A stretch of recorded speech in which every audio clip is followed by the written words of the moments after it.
पूर्णमदा पूर्णमिदं पूर्णात् पूर्णमुदच्यते पूर्णस्य पूर्णमादाय पूर्णमेवावशिष्यते ब्रह्मानन्दं परमसुखदं केवलं ज्ञानरूपं द्वन्द्वातीतं गगनसदृशं तत्त्वमस्यादिलक्ष्यम् ईशं नित्यं विमलमचलं सर्वदी साक्षिभूतम् भावातीतं त्रिगुणरहितं सद्गुरुं तन्नमामि। गुरुर्ब्रह्मा गुरुर्विष्णु गुरुर्देवो महेश्वरः गुरुसाक्षात् परं ब्रह्म तस्मै गुरुवे नमः। ध्यानार्थं गुरुर्मूर्ति पूजामूलं गुरुर्पदम् मंत्रमूलं गुरुर्वाक्यं मोक्षमूलं गुरुकृपा।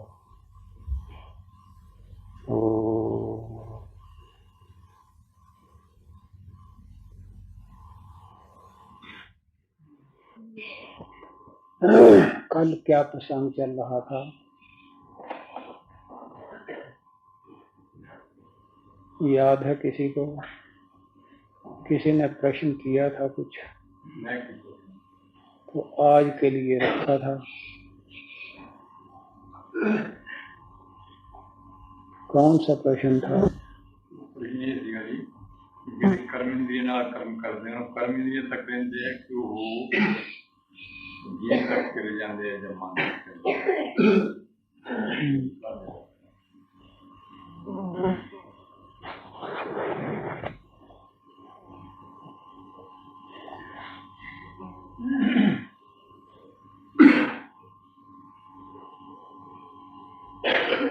ये जो 3.5 हाथ का शरीर है,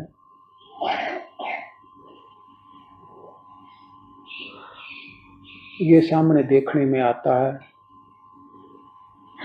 कानों से इसकी आवाज सुनते हैं, आंखों से देखते हैं, नाक से सूंघते हैं, हाथों से स्पर्श करते हैं।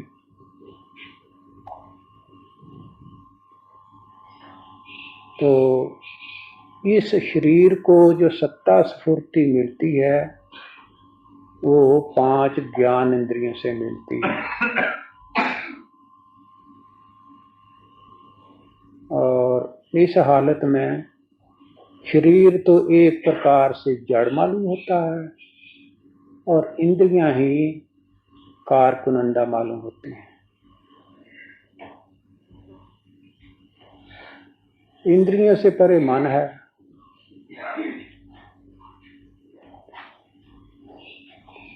मन को यूं समझो कि एक दीपक है जो एक कमरे में रखा है और 5 खिड़कियां उस कमरे को लगी हुई हैं। उन 5 खिड़कियों के रास्ते उस दीवे का प्रकाश बाहर को जाता है। उन खिड़कियों में जिस रंग के शीशे लगे हुए हैं उस किस्म का प्रकाश बाहर जाता है। हालांकि दीवे के जो लाट है उसका रंग एक ही है। तो इस हिसाब से वो दीवे की लाट कहो चाहे मन कहो वो ही सब कुछ है, बाकी जो प्रकाश बाहर जाता है वो कुछ भी नहीं। क्योंकि दीवा ना हो तो 5 खिड़कियों से जाने वाला जो प्रकाश है बाहर दिखाई देता है वो कुछ भी नहीं।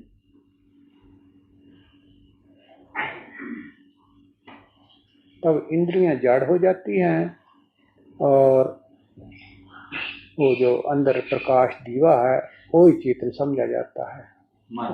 वह मन।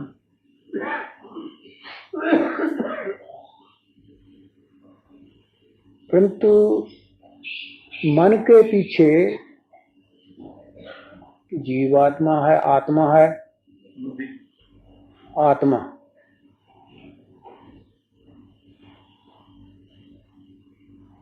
आत्मा का प्रकाश मन पर पड़ता है।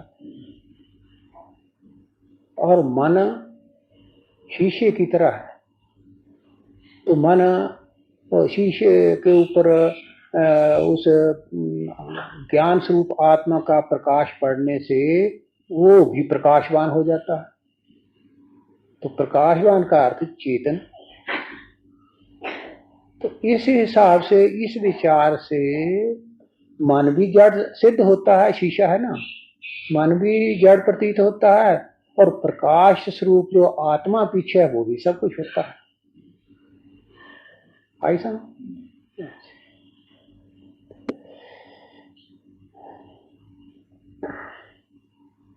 तब इस शरीर के अंदर आत्मा ही सब कुछ है, बाकी जो है उस आत्मा से अतिरिक्त जड़ है।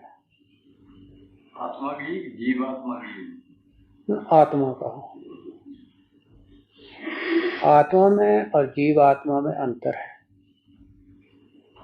जीवात्मा आत्मा जीवात्मा कब बनता है? जब वो जो शीशा रखा हुआ है उसके ऊपर प्रकाश स्वरूप आत्मा का जब प्रकाश पड़ता है तो वो प्रज्वलित होता है, बस ये जीव है।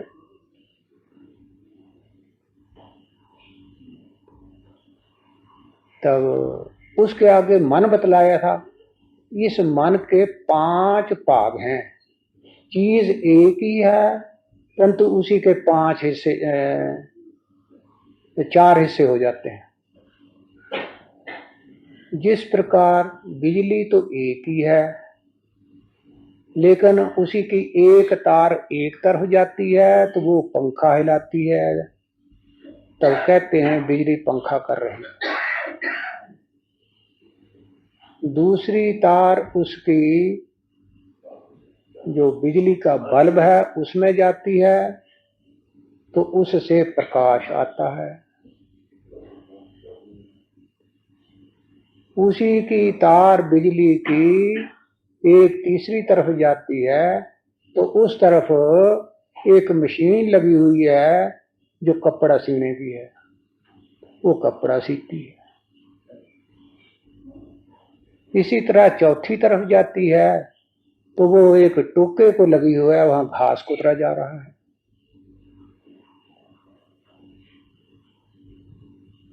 तब बिजली तो एक ही है परंतु अलग अलग तारों के रास्ते होकर के उनके तारों के आगे एक पुर्जा लगा हुआ होता है। उस पुर्जे के कारण ही एक तरफ लैंप जग रहा है, दूसरी तरफ पंखा चल रहा है। तो फर्क कहां पड़ा? बिजली की तारों के आगे जो पुर्जा लगा है उसके मुताबिक वो काम करती है। इसी तरह मन तो एक है परंतु वही मन जब संकल्प विकल्प करता है तब उस समय उतने भर के लिए इसका नाम मन होता है। और वही मन जब किसी बात को जानबूझ समझ करके उसके ऊपर पक्का निश्चय कर लेता है तो उसको कहते हैं बुद्धि। और वही मन जब पीछे हो गुजरे वाकयात को स्मरण में लाता है तो उसको चित्त कहते हैं। ये एक चित्त अलग शक्ति है।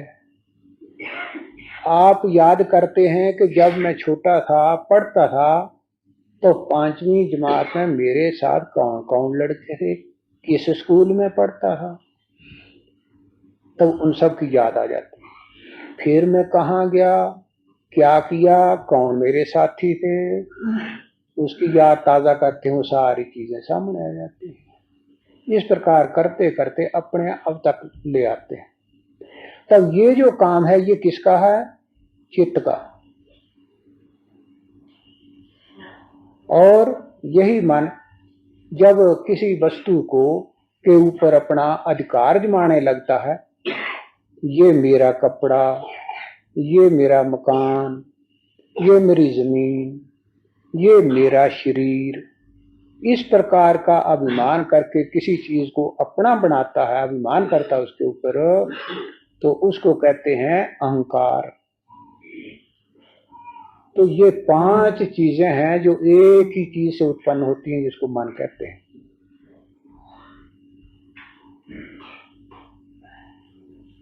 अच्छा, तो इस मन की और ज्यादा वजाहत होनी चाहिए कि मन वास्तव में ये है क्या, कहां से आता है। तो उसको यूं समझो कि आत्मा या परमात्मा एक समुंदर है जिसका आद अंत कोई नहीं। समुद्र के ऊपर उसका जो जल है वो पाफ बन करके समुद्र के ऊपर ही रहता है, समुद्र को ढांप लेता है।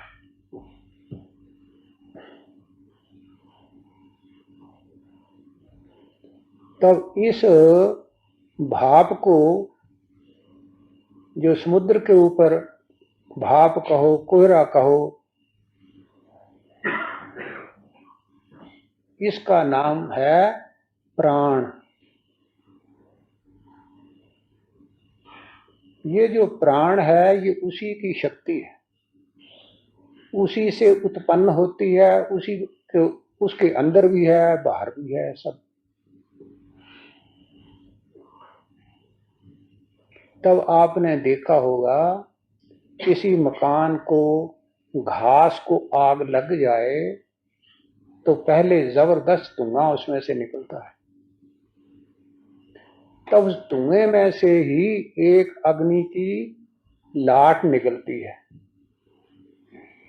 तब 2 चीजें हो गई, एक धुआं और उसी से उत्पन्न होने वाली एक ज्वाला। तो बस उस ज्वाला का नाम मन है और धुएं का नाम प्राण है। तो एक तरह से मन और प्राण एक ही हैं और एक तरह से 2 हैं, क्योंकि जो उसमें से लाट निकली है वो धुएं से कतई अलग है, उसका रंग और उसकी ताकत और अग्नि का और, परंतु उत्पत्ति इससे होती है।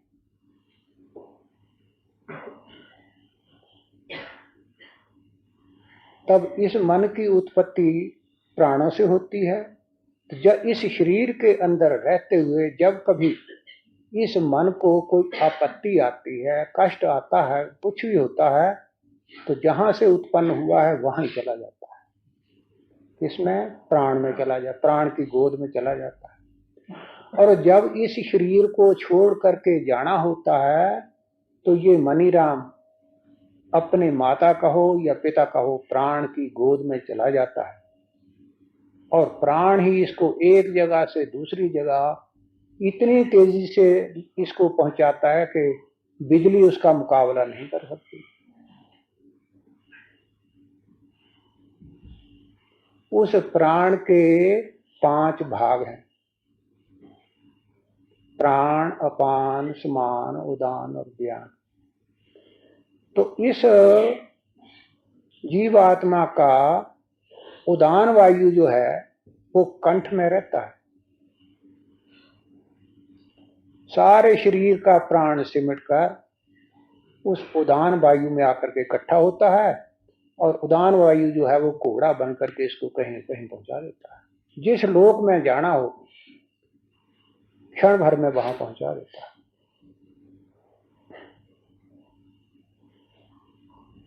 तब ये जो मन है,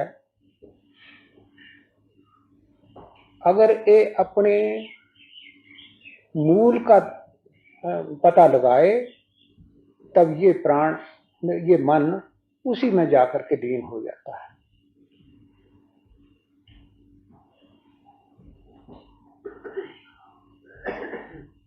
तो साधक साधना करके जब इस प्राण को पीछे हटाते हटाते हटाते वहां पहुंचा देते हैं जहां से निकला था, तो बस मामला खत्म।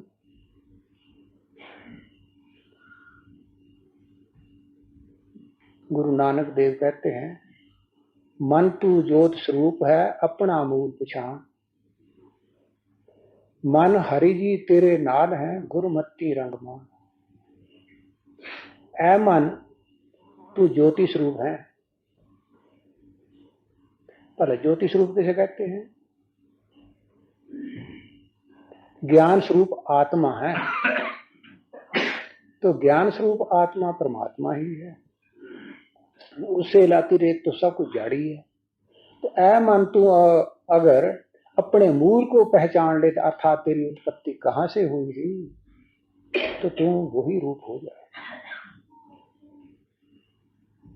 और ऐ मन, वो हरि, वो परमात्मा तेरे साथ ही रहता है, क्योंकि परमात्मा सर्वत्र व्यापक है। परंतु उसकी सोझी पड़नी है गुरुमति हर जान। गुरु की मत मिले तब तुमको उसकी सोझी आए। मूल पछाणे ता सौ जाने। मूल पछाणे ता सौ जाने, जीवन मरण दी सोझी पाए। जे तू अपने मूल अर्थात जहां से तेरी उत्पत्ति हुई है उसनू तू जाने, तो तेनों जन्म मरण का पता चल जाए, कहां से तेरा जन्म हुआ और कहां आकर तेरी मृत्यु हुई और इसका कारण क्या मृत्यु का, ये सारी बातें तेरी समझे। गुरु प्रसाद एक को जाने ता दूजा पाव ना हो। गुरु की कृपा हो जाए तो तेनों ये मालूम हो जाए कि मैं और वो अलग नहीं है, ता दूजा भाव ना हो। ये जी द्वैत है, यो जगत है। जगत नहीं, वहां परमात्मा ही परमात्मा है। जहां द्वैत है वहां ही जगत है। इस द्वैत से परे हुआ तो वही वो रह जाता है। मन शांत आई बज्जी बधाई ता होया परवान। ए हो कहे नानक, मन तू ज्योत स्वरूप है अपना मूल पछान। तू वही है, ज्योति स्वरूप ही है, ज्ञान स्वरूप आत्मा है, परंतु सोझी ताही होनी है जे तेन गुरु मिल जाए, वो तेन रस्ते पा देन, तो तू उठ जाकर अपनी अखी देख लें कि मेरे और उसमें क्या अंतर है। कुछ नहीं। तो ये मन की असलियत है।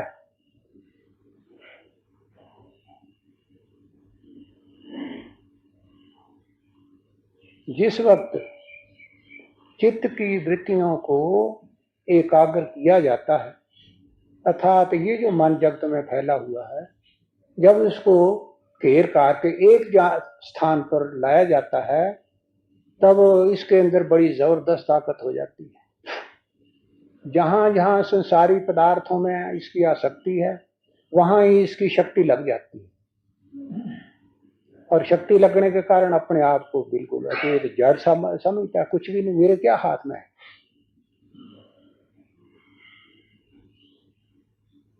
और अगर इकट्ठी हो जाए तो उसके लिए कहते हैं ए मन शक्ति, ए मन शक्ति, ए मन शिव, ए मन पांच तत्व को जीव। इस मन को उन मन में ले रखे, तीन लोक की बातें पाखे। तो तीन लोक की बातें पाखने वाला कौन होता है? जो तीन गुणों से परे हो, तो वहां तक इसके अंदर पहुंचने की ताकत है।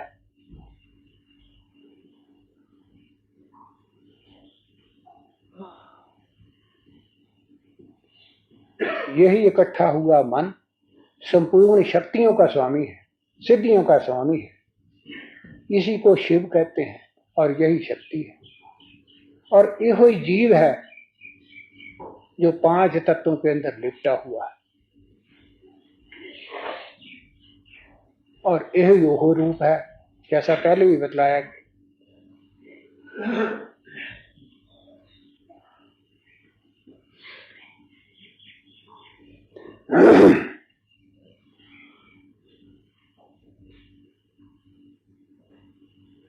अच्छा, और हाँ कैसे किए जाए? मन एकाग्र करने का तो बड़ा ही सौखा आसान तरीका है। वो ही हुई कि इस आदमी के अंदर जो संकल्प विकल्प होते रहते हैं, इनको किसी युक्ति से बंद कर सके। चुपचाप शांत होकर के बैठ जाए, मन कहीं हिलने ना, कोई संकल्प नहीं आए, ना कुछ दिखाई दे, ना कुछ चिंतन हो, ना फिक्र हो, शांत अवस्था हो। अगर ऐसा हो गया तो मन एकाग्र हो गया। और एकाग्र में भी मन जो है ये हिलने डोलने से रहता नहीं। तब इसको किसी एक चीज के ऊपर केंद्रित कर दिया जाए तो उसको एकाग्र कहते हैं। एकाग्र ये संस्कृत का शब्द है। एक अग्र, एकाग्र, केवल मात्र एक वृत्ति रह जाए और संपूर्ण वृत्तियां खत्म हो जाएं, एक रह जाए तो उसको एकाग्र कहते हैं। क्या परमात्मा का जो स्वरूप सामने रखा है केवल मात्र ये रहे या वो रहे, ध्यान करने वाला हो या जिसका ध्यान करता है वो रहे, और इसी को बढ़ाता चले। बढ़ाते बढ़ाते बढ़ाते बढ़ाते एक समय ऐसा आए कि केवल मात्र ध्यान ही रह जाए और ध्यान करने वाला ना रहे। और उससे भी पर एक अवस्था है जब जिसका ध्यान करता वो भी ना रहे।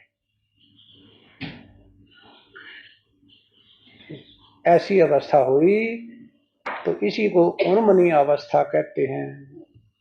उन्मनी अवस्था आई तो परमात्मा के दर्शन ऐसे ही हो जाते हैं जैसे पानी पहले हिलता था तब सूरज नहीं दिखाई पड़ता था, और जब पानी शांत हुआ तो सूरज आकाश में जैसा है वैसा ही सूरज उसमें दिखाई पड़ेगा। इसी तरह आदमी का अंतःकरण रूपी जो शीशा है, इसमें जो तरंगें होती रहती हैं, हर वक्त वो बंद हो जाएं तो परमात्मा के दर्शन आपसे आप हो जाते हैं।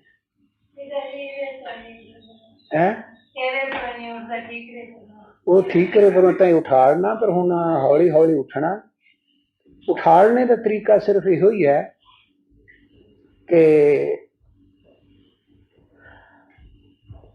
इस दे उपरों चित्त दी उपरामता हो जाए, तब इसके ऊपर तो उपरामता होनी बड़ी मुश्किल है। और इसके ऊपर से हो जाए तो एक शब्द दो ग्रंथों में आते हैं, एक को कहते हैं वैराग और दूसरे को कहते हैं परम वैराग। शरीर के ऊपर से ममता और आसक्ति उठी तो परम वैराग की सिद्धि हुई, तो कुछ पाना बाकी न रहा। लेकिन संसारी पदार्थों से चित्त उपराम हो जाए तो उसे कहते हैं वैराग। तो वैराग हुए बिना चित्त की एकाग्रता होनी नहीं। वही चीजें जहां जहां इसकी आसक्ति है, मोह है, प्रेम है, वही इसको हिलाती रहती है। अनाचेत उन चीजों की जो तस्वीरें हैं वो अपने अंदर आ जाती हैं और आदमी उन्हीं में उलझा रहता है।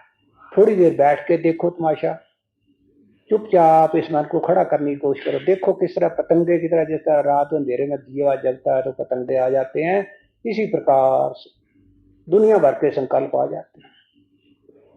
तो ये तभी दूर हो सकते हैं जब इनसे चित्त में वैराग हो। आप लोग मांस नहीं खाते, तब देखा होगा कभी संकल्प भी नहीं आया इन चीजों का। गंदगी का ढेर पड़ा है, कभी ख्याल में नहीं आया, क्यों? उधर मन नहीं ना जाता। लेकिन जहां जहां इसकी आसक्ति है, जहां जहां से इसने स्वाद लिया है, लेना चाहता है, वही चीजें सामने आ जाती है। तो ऐसा करने के लिए वैराग चाहिए और चाहिए अभ्यास। ये दो पर इसको लग जाएं तो फिर उड़ने में देर नहीं लगती। जिस पंछी के दो पर मजबूत हैं, मिले हुए हैं, वो उड़ के कहीं भी जा सकता है। तब ये अकेले चित्त को एकाग्र करने की कोशिश करना व्यर्थ। जब तक वैराग और अभ्यास नहीं होता। महाराज जी अभ्यास का टाइम जो है जी उससे बड़ा थोड़ा सा होता है, बाकी जो समय है वो असं लोग जितना मर्जी कोशिश करिए, लेकिन असं चाहते हैं कि हम इतने खड़ा होंगे, इतने कोई गल सुन रहे थोड़े हम इतने असं बचन सुन रहे हैं, लेकिन मन किधरे वही चला जाता है। तो इस तरह ही सारा दिन अपनी क्रिया करता रहता, असं अपने सुनते रहते हैं कि एक बैठे आवे एक किसी हो गया।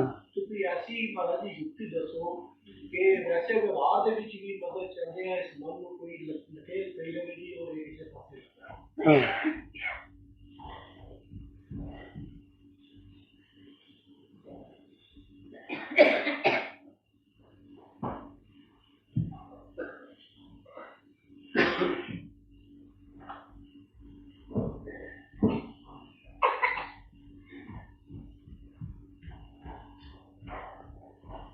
बात इस तरह है,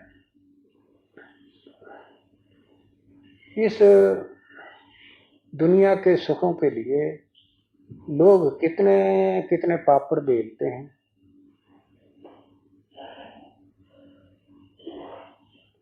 तब किसी के भाग्य में होता है तो मिल जाता है, नहीं होता तो उसका पुरुषार्थ जो है वो चला ही रहता है।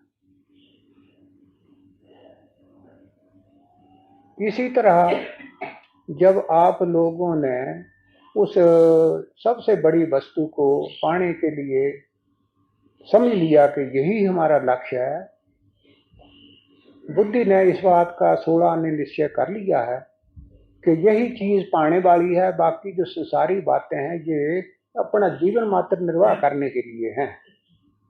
इतना बोध जब हो गया तब उसके लिए चाहे थोड़े से थोड़ा भी समय सुबह शाम लगे, पर उसको करते रहो। इस जन्म में इतना अगर निश्चय हो जाएगा कि सत्य वस्तु यही है, बाकी सब असत्य है, इसी के लिए प्रयत्न होना चाहिए। और यही भावना आपकी अंत समय तक चली गई, पहुंच गई, तो उस वस्तु को पाने के लिए उस अकारण दयालु परमात्मा ने अगले जन्म में आपको ऐसी जगह पैदा करेंगे जहां आपको हालात अनुकूल मिलेंगे। इस जन्म में तो आपको अनुकूल हालात नहीं मिल रहे। एक तरफ नौकरी है, दूसरी तरफ बच्चे हैं, तीसरी तरफ कोई और है, कई बातों के झंझट लगे हुए हैं, उनसे ही फुर्सत नहीं लगती। तब आपकी इच्छा को पूरा करने के लिए अगले जन्म में हालात अनुकूल पड़ेंगे। ऐसी ही स्त्री मिलेगी, ऐसे ही बच्चे मिलेंगे, ऐसा ही घर परिवार और सब हालात अनुकूल मिले, अपने आप समय मिलेगा, संतों की संगत मिलेगी। और जब तक आप उस वस्तु को पा नहीं लेते तब तक हालात ज्यादा से ज्यादा अनुकूल मिलते चले जाएंगे। एक समय ऐसा आएगा कि सिवाय इसके आपको और कोई काम ही नहीं होगा। इस वास्ते जब शुरू में का खा गाय पढ़ते हो, पढ़ना शुरू किया है, तब इतना ही काफी है। जो 10 मिनट 15 मिनट आधा घंटा रोज लगाते हो, बस इतना ही काफी है। और इतना करने के अलावा ज्यादा जो चीज बड़ी जरूरी है वो है सत्संग। सत्संग संतों की संगत को कहते हैं। संतों की संगत से क्या होता है, इसको सच झूठ का ज्ञान जो है वो सदा जागृत रहता है। सत्य क्या है, असत्य क्या है, क्या वस्तु पाने वाली है, क्या छोड़ने वाली है, इतना विचार बना रहे तो यही आपको रास्ता मिलेगा। अनेक जन्म संसिद्धा ततो याति परांगति। अनेक जन्मों के बाद सिद्धि होती प्राप्त होती है, तब ये परम पद को पाता है। तो ऐसे ही लोगों के लिए ये बात कही है, सबके लिए ऐसा नहीं।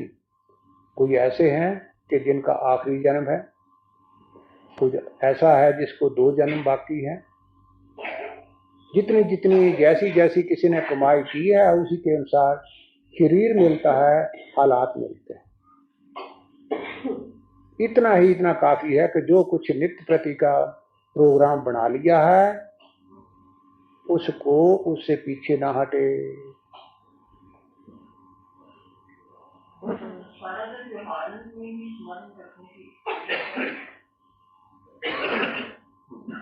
दुख दारू वाला काम नहीं करना हैं? दारू सुख रोज का एक काम दुख दारू सुख रोग है। ये विचार भी तभी होगा जब संतों की संगत में रहेगा ना, तभी तो मैंने कहा कि संतों की संगत करता रहे तो फिर इसका जो विवेक है वो जागृत रहेगा। तब क्या होगा, विचार जो है वो सदा इसके अंदर इसको जगाती रहेगी। दुख आपत्तियां सबको आती हैं, तब उस मौके पर आदमी दाहिने से बाएं हो जाता है। तब सत्संग में ये विचार दी जाती है कि सज्जनों, जितने भी दुख जीव को आते हैं ये आपकी भलाई के लिए आते हैं, ये आपकी बेहतरी के लिए आते हैं, ये आपके विवेक को जगाने के लिए आते हैं, अज्ञान का जो पर्दा उसको उठाने के लिए आते हैं। किसी वक्त जो पाप कर्म कर रखा था उसके कारण जो अंतःकरण मैला हो गया था तो उसको तोड़ने के लिए ही ये व्यवस्था प्रभु ने की है। तब जो व्यवस्था उसकी बेहतरी के लिए की है उसको बुरा कौन माने। आदमी कपड़े मैले कर लेता है तो भी जाकर के धोता है, एक नहीं दूसरे तीसरे खुंब साफ करके दे देता है, फिर वो काम में आने लगता है। इसी तरह हमने भूलें कर करके जो अपना अंतःकरण मैला हो कर रखा है, जिसके कारण हम प्रभु को दूर भी नहीं देखते, कहते हैं कहीं 14वें तबक पर बैठा है। ऐसी बुद्धि ऐसा ज्ञान क्यों है? इन पापों के कारण।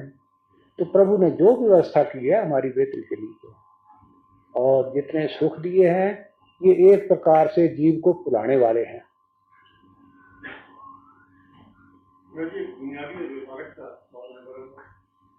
हम देखा जब आदमी की डेथ हो जाती है तो उसका शरीर जला दिया जाता है, तो जब सूद चुगने का टाइम आता है तो बिल्कुल गलत है, नास्तिकों की बात है ये, जिन्होंने ना देखा ना सुना ना कभी संतों की संगत की है, उनके मन भाते लड्डू हैं, वो बनाते फिरें जो कुछ है।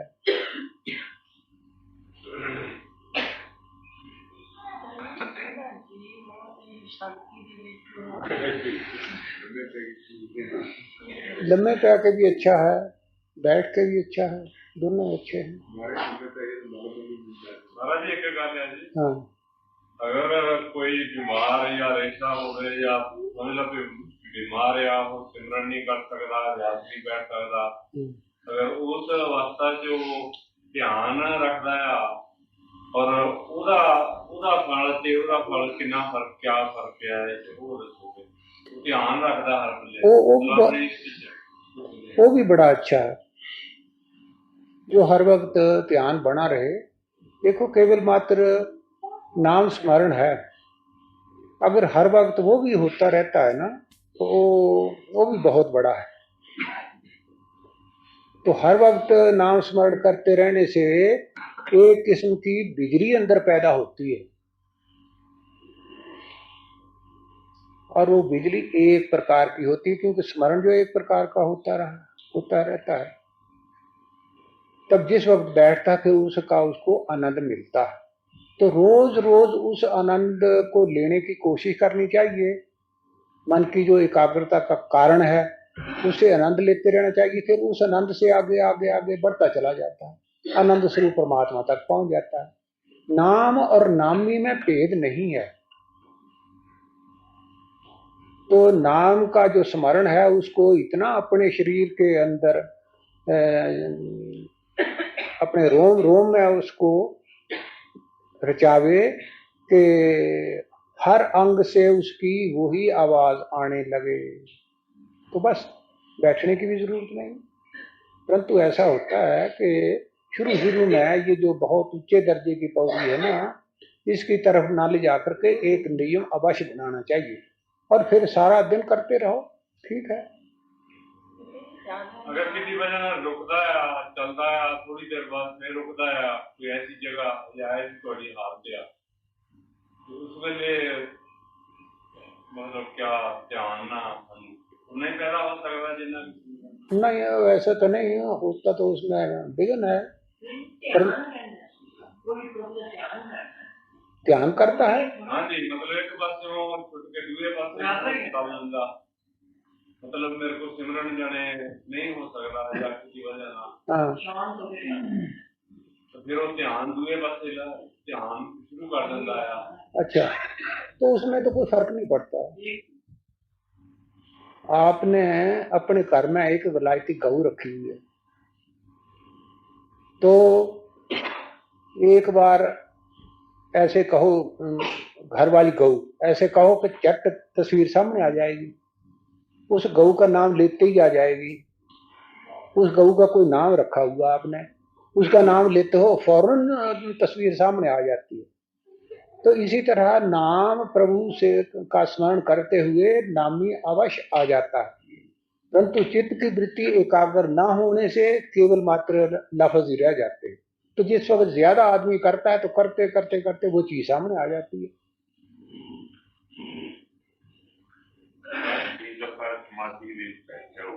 हाँ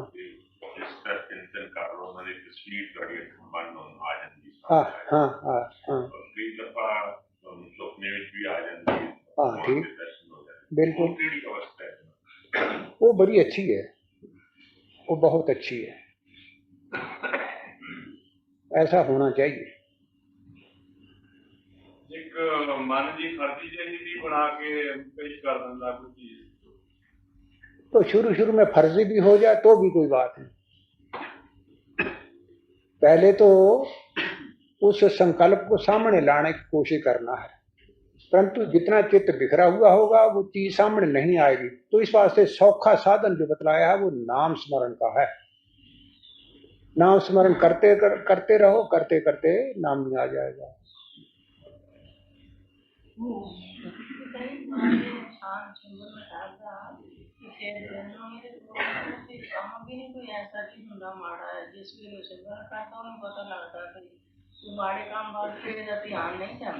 हाँ ये तो है ही है। सारा दिन फिर वो करता रहे।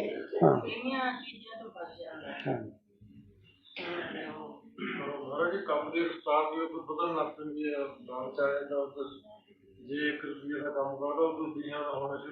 हाँ ये तो है ही, चित्त की एकाग्रता का तो सारा खेल है। मैंने पहले बताया कि सिद्धियां क्या है, चित्त की एकाग्रता है। एकाग्र चित्त होकर के कोई भी काम करो कार्य सिद्ध हो जाएगा, वो दुनियावी हो चाहे परमार्थिक हो।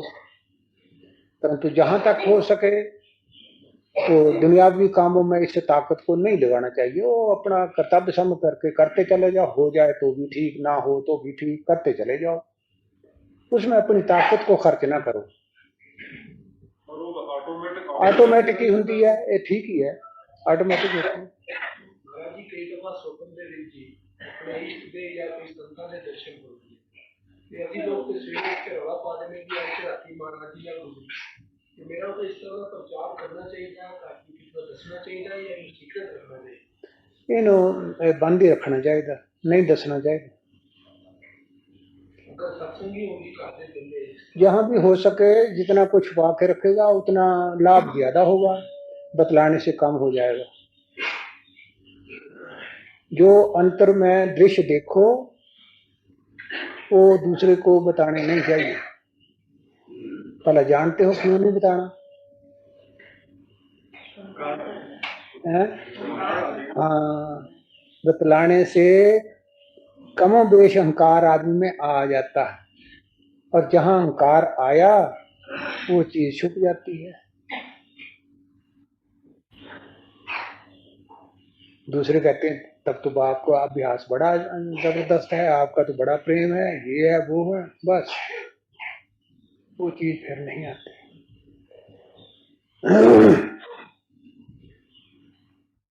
और सिद्धियां भी इसी तरह ही काम करने लग जाती हैं। कोई काम होने वाला है, झट पता लग जाएगा ये बात इस तरह की होगी, तो यही चीजें लोगों को बताने लग गए, वो सिद्धि गायब हो जाएगी।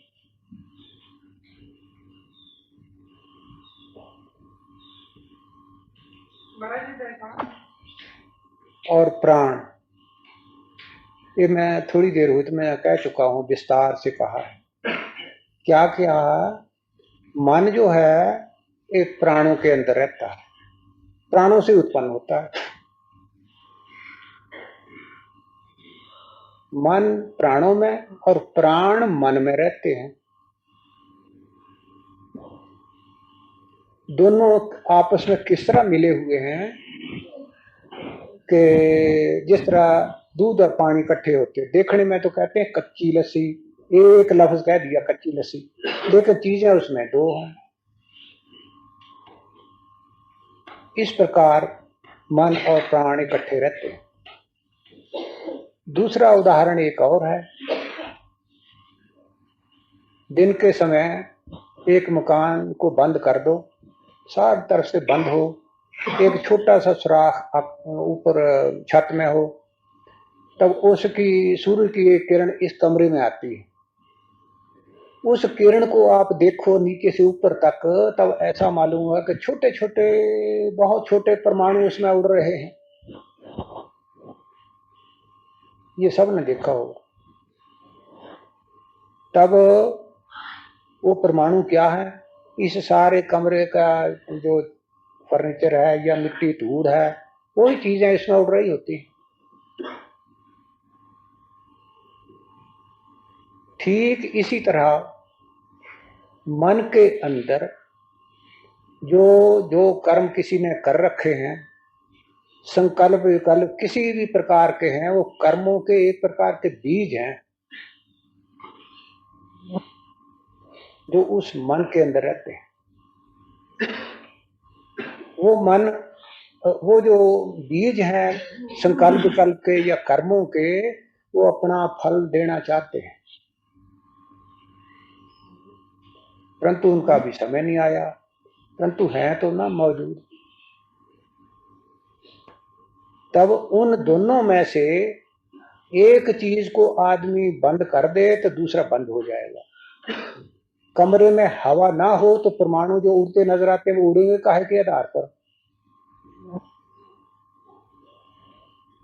हवा है तो परमाणु उड़ते हैं, और वो हवा जो है उन परमाणुओं का आधार करती है, उनको दिखाती है। तो इसी तरह अगर कोई आदमी प्राणों को बंद कर दे, उनकी जो हिलोर है, तो परमाणु जो है वो सारे जमीन के ऊपर पड़ जाएंगे, नहीं रहेंगे, अर्थात संकल्प विकल्प नहीं होगा। संकल्प विकल्प को बंद करो तो परमाणु नहीं रहेंगे, प्रकाश नहीं रहेगा जिसमें देखे जाते हैं।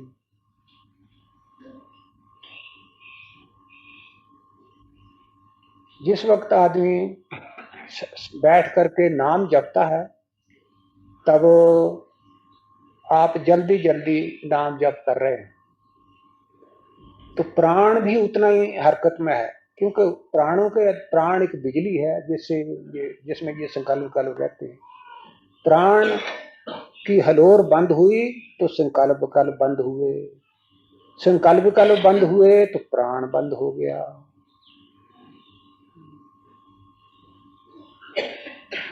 तब जितना आप आहिस्ता आहिस्ता नाम जप का स्वाद लेकर के जाप करेंगे, उतना ही प्राण के अंदर हिलोर कम होगी।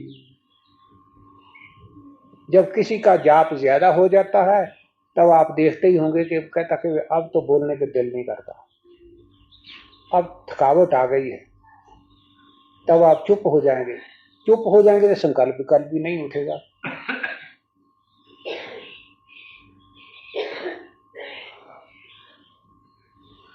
तब नाम जप जो करना चाहिए वो जितना ज्यादा और प्राणों के साथ मिलाकर के करेंगे तो प्राण में भी थकावट आ जाएगी, मन के संकल्प विकल्प बंद हो जाएंगे।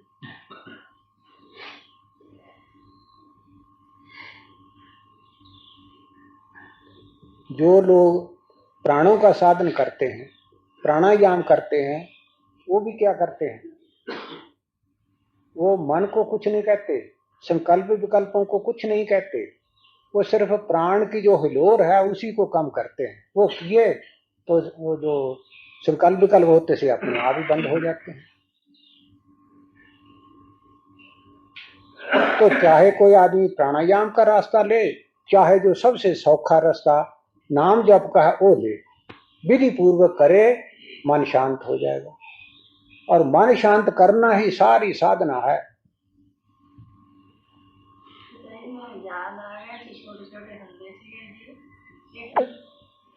संकल्प विकल्प या जो कर्म है वही संकल्प विकल्प उठाते हैं, उनके बीज पड़े हुए हैं। इस वास्ते कभी कोई संकल्प होने लगता है तो कभी कोई होने लगता है। तो क्यों होने लगता? वो अपना फल देना चाहते हैं, परंतु फल तो देंगे अपन टाइम पर ही, लेकिन वो अपना आधार करते रहते हैं। तो उन संकल्प विकल्पों को रोकना यही साधना है।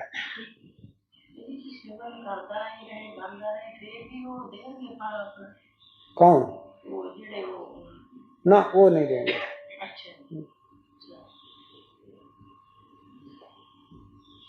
जिसके लिए आपने पुरुषार्थ किया है, जिस चीज का संकल्प उठाया है, उसी को सामने रखो ताकि वो ही फल दे, दूसरे जो हैं वो दब जाएं।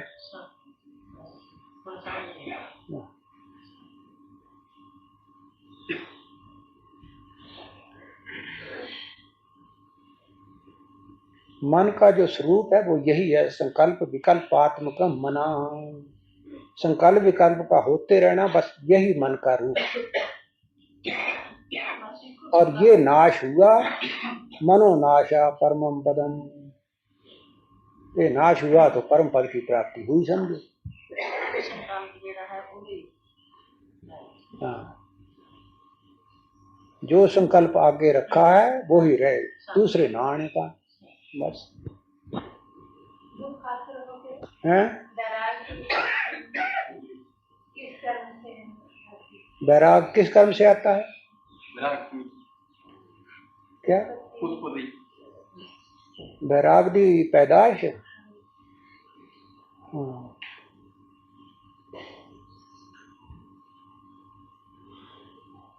विवेक से वैराग उत्पन्न होता है। वैराग पैदा होना करना चाहते हो तो इसके लिए विवेक चाहिए। विवेक किसे कहते हैं वो तुम्हें सबसे पहले जब बोलने लगा था तभी बतलाया था।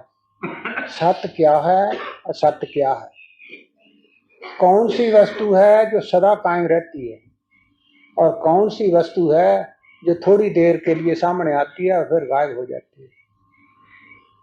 तब आप विचार करते हैं, देखते हैं कि संसार की कोई भी वस्तु ऐसी नहीं जो सदा रहे। धन संपत्ति, शरीर, जमीन, जायदाद, कोई चीज ऐसी नहीं जो सदा रह सकती। इस परिवर्तन का नाम ही संसार है। तब जब इस परिवर्तन का नाम संसार है तो इस संसार भी नहीं रहने वाला। जब हमने नहीं रहना तो संसार कहाँ रहा? रहा तो रहा, ना रहा तो हमारे को उससे क्या, हमारे लिए तो ना रहे जो चल गए थे।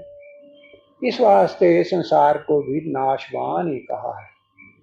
तब नाशवान के साथ चित्त लगाना ये कहाँ की अक्लमंदी है? तब इस असलियत को समझो कि ये जीव जो है ये एक प्रकार का मुसाफिर है, कुछ दिनों के लिए है और जिस काम के लिए आया उसको पूरा करने के लिए उस परमात्मा ने कुछ सामग्री इसको दे रखी है। तब सचमुच ये सामग्री है किसकी? ये उसी की है जिसने दी है। हमने चले जाना है, सामग्री यहाँ ही रहनी है जहाँ कोई आन के और इसको मेरा मेरा कहने लग जाएगा। ये तो है संसार की असलियत। अगर ये असलियत हृदय में बैठ जाए तो किसी भी चीज के साथ मोह ना रहेगा। मोह नहीं रहा तो इसी को तो वैराग कहते हैं। चित्त उपराम हो गया, इसी का नाम वैराग है। तो वैराग को पैदा करना है तो विवेक से काम लो, सच झूठ को जानो। तो ये जो वैराग है, विवेक है, ये कहाँ से पैदा होता है? ये संतों की संगत से होता है। बिन सत्संग विवेक न हो। और विवेक संतों की संग से होता है। तब इस विवेक को आज बातें सुनी, कल कोई करके काम में लगे, जाकर के सारी बातें भूल भाल गए। तब इसके लिए कहा कि इसको बार बार संतों की संगत करते रहो, ताकि आपका जो विवेक है वो जागृत रहे, जो सच्ची बात है वो आपके हृदय में बैठी रहे, भूले नहीं। याद रहेगी तो वैराग होगा।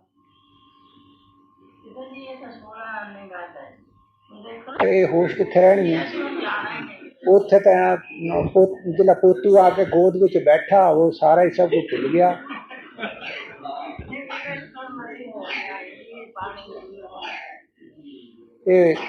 ये जो क्षणिक वैराग या समझ होती है, इसी तरह यह जिस तरह वो कहते हैं कि मुर्दे को ले जाते हैं तो जितनी देर उसको उठा कर ले जाते हैं शमशान भूमि, तब तक कहते हैं राम नाम सत्य है,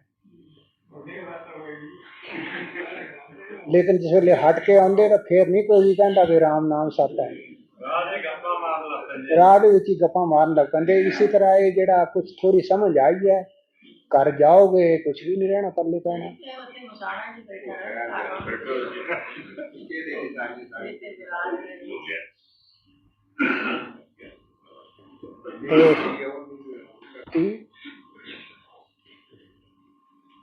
महापुरुष तो ऐसा कहते आए हैं कि राम कृपा बिन सुलभ न सोई। ये जो सत्संग है ये जीव को भवसागर से पार ले जाने वाला है। तो इसको कहते हैं कि ये बड़ी ऊंची वस्तु है, परंतु बिना भाग्य के, बिना परमात्मा की कृपा से होती नहीं। तो अगर हमारे भाग्य में होगा तब तो हो ही जाएगा, लेकिन आपको ये भी कहा गया था, बार बार बतलाई जाती है कि पुण्य कर्म जो होते हैं ये जीव के नवे कर्म होते हैं। जो भी पुण्य कर्म, भजन करते हो, सिमरन करते हो, सत्संग में आते हो, ये आपका नया कर्म है। तीर्थ करते हो, व्रत करते हो, यज्ञ करते हो, दान करते हो, तप करते हो, ये सब आपका नया कर्म है। और जितने पाप कर्म हैं ये भी सब नए ही हैं, वो किसी कर्म का फल नहीं होते। तब सत्संग जो है ये चाहो तो पुरुषार्थ करके भी इसको प्राप्त कर सकते हैं। परमात्मा की दया होगी तो वो तो करेंगे ही, परंतु आपके भी बस में है। पुण्य कर्म है ना, तो आपके बस में है। तब ज्यादा से ज्यादा जो पुण्य कर्म है ये आदमी को करने की कोशिश करनी चाहिए। यज्ञ से, दान से, तप से, तीर्थ से कर्मों के पुण्य कर्म है, परंतु उतना लाभ नहीं होगा जितना सत्संग से होता है। सत्संग का एक शब्द किसी के हृदय में बैठ जाए तो उतने मात्र से उसका कल्याण हो जाता है, चाहे वो उसके ऊपर अमल कर सके ना कर सके। लेकिन दिल में जो बात बैठ गई तो कहता अफसोस, जो बात उस वक्त कही गई थी हमसे वो बात ना हो सकी। इतना ख्याल अंत समय शरीर छोड़ने पर आ जाए तो अगले जन्म में उसका बन गया। वो एक संकल्प ही इसको मनुष्य शरीर में हटा करके लाएगा और वो बीज बनेगा। तो उस जन्म में फिर उस बीज को पानी दोगे, बड़ा होगा, फिर फल भी खाने को देगा।